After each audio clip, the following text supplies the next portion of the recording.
頭文字 D 開宗明義就係講汽車高速入彎嘅漂移技巧。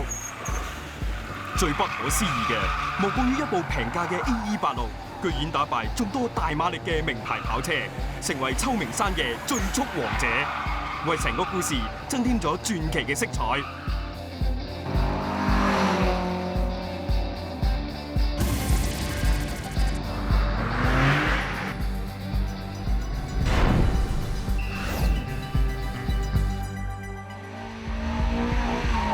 因為頭文字 D 嘅魅力，停產咗16年嘅 Toyota AE86，再度成為好多年青人嘅夢想座駕，喺二手車市場大受歡迎。咁我呢架多，呢架車我哋已經擺咗300至400萬嘅錢落去㗎啦，即係呢啲車已經係10幾年嘅車嚟㗎啦，甚至軚啲全部執過晒，即係已經搞咗成2個幾月㗎啦呢架車。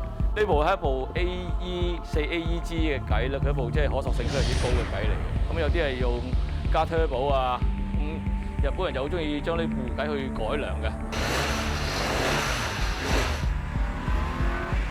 漂移係一份將重心轉移嘅工作嚟嘅，所以個重心咧會比較集中咗喺個車前面，避震好重要嘅，我哋要將佢加硬啦。另外條死氣喉要換啦。咁等佢啲馬力輸出嘅時候順暢啲，個頭段會靚啲，個湯會大啲。漂移最重要咧就係有一個叫做防滑嘅裝置啦，叫 LSD 嘅 Limited Slip Differential 一樣嘢啦。咁希望出嚟個動作咧交到俾大家睇嘅一個好華麗、好靚嘅漂移動作。極速前進，跟住頭文字 D 進入一個熱血沸騰嘅賽車世界。